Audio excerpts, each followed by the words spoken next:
and some standards come up that'll help you be able to assert a level of certification more easily than you can now.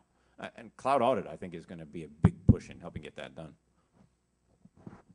Just add one thing, and cloud is different things to different people too. I mean, you're the end user, so some of it's your responsibility, and there are other providers, like not represented on the panel too, depending on where you go, who may offer a security service. You can sign up for their cloud service, and they will add on security, whether that's IDS monitoring or server patching or whatever the case may be.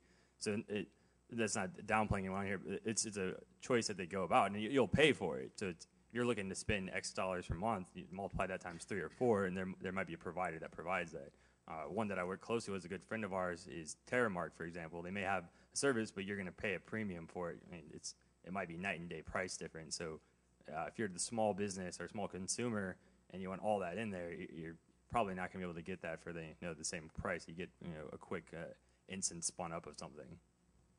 I'd echo that with conversations I've had with people as they, maybe their site or whatever resources that they have has been attacked, and they're trying to recover from that. And again, we provide platform and infrastructure, and it's up to them to manage their applications, just like anywhere else. And often starting to talk about those types of services and the cost that would be associated with that, and they're like, they just like, are you kidding? I'm not spending that kind of money. And I'm like, okay, well, I'm not even trying to scare you. That's just, those are the kind of costs associated with the services that you're talking about there.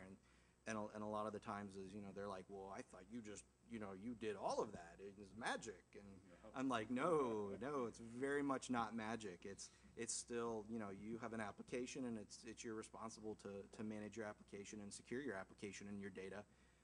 We're providing this slice of service, and it's not that anybody was trying to fool them that we were. It's just they had this idea that. And I think we as providers need to double down our efforts to help customers know exactly. Here are the things you still need to do, and here are some good resources you can go to. Yeah.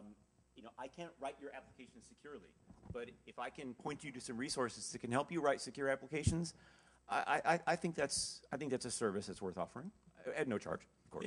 And from my perspective, I think one of the things in security we need to do a little bit better for not just job security, but in general, is any single time someone comes to you with a project, instead of resisting, no way, we're not going to do that, this is impossible, securing it's, blah, blah, blah. Great idea, IT guys, I love that. We'll look right into it and we'll get back to you, with the details. It's going to happen. I mean, it's like trying to secure mobile phones. I mean, they're going to happen regardless. So resisting it, I don't think, is probably the best strategy.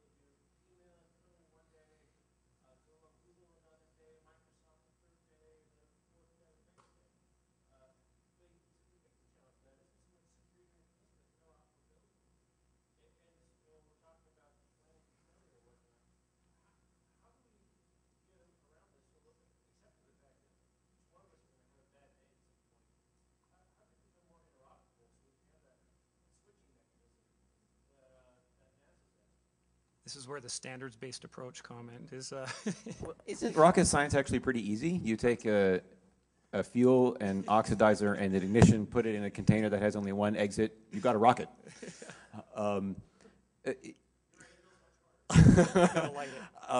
It is actually, yeah. I think a lot of the standards already exist. They're called TCP, HTTP, and I know the joke.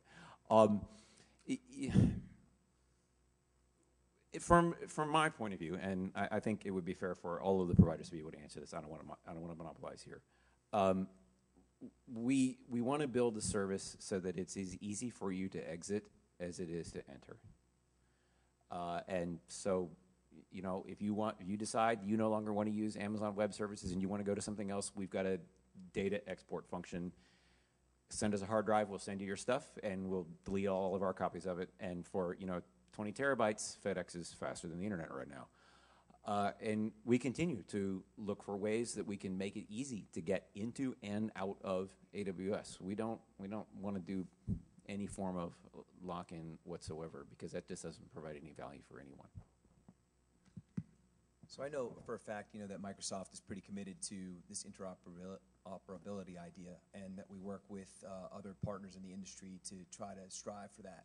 Well, one example of that would be like our Geneva server. I don't know if people are familiar with that, but that's basically a secure token service. It's a claims-based model, which would then allow you to federate with your internal directory service and allow you to make claims based against whoever service you were using when it gets linked to the sort of open standards that are out there. So I know that our company is pretty committed to that model that you've espoused.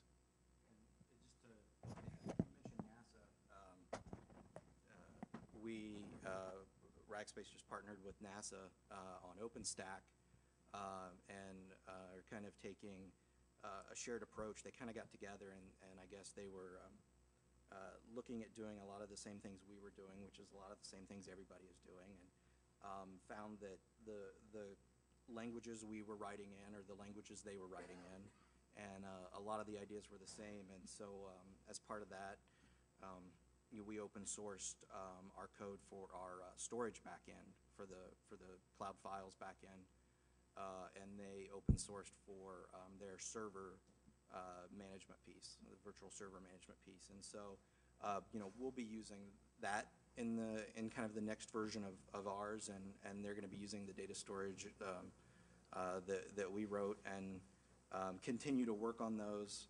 And then anybody can run that same back end. The data, the images would move, and it's all based on what kind of service you're getting from the company you're at as to where you keep it. I think we got time for one more question, then somebody else has the room here. Go ahead. So my question is more on using the cloud. How does a cloud provider prevent themselves from becoming the next bulletproof hosting provider? You guys all offer these great APIs and infrastructures to pretty much automate the creation of computer accounts and services, right? So what stops organized criminals from creating their little service? It runs for a little while. You have provisioning. Obviously, it says, you said earlier, you can only send so many emails. So I send X minus one email every day. I just migrate it over and over and over. I can't do IP reputation. I can't really do domain reputation because it moves around. I'm not going to blacklist Amazon's cloud. Lots of people blacklist clouds today. It happens all the time. Try and send mail. So what's the solution from the guys using you guys like a bulletproof host? I mean, from our standpoint, I mean, we're definitely very reactive to any complaints of abuse. Doing some of the same things, he talked about it, looking on the network layer, because our contract's the same way. We don't look in the we're not looking at their data. We're not doing that kind of stuff. You can detect patterns, especially. You can pull in over time. reports. Well, at the network, without looking at the actual images and what they're storing, you start to get an idea of who they're communicating with. It depends on as you get anomalies that pop up. I mean, you turn on a little bit heavier monitoring on certain pieces, but you're not actually looking at their data. So I don't know what they're transmitting, but who they're talking to and bursts of data, at different times, and you start to kind of profile that, and you can see. So without invading privacy, you can start to get an idea. Right now, the state of things, it's very much like that. Folks, we unfortunately are getting kicked out of the room at this point. We will reconvene at the bar later tonight if you have any questions for these folks, and we can whack this mole. Just a few more shirts here. Thank you for the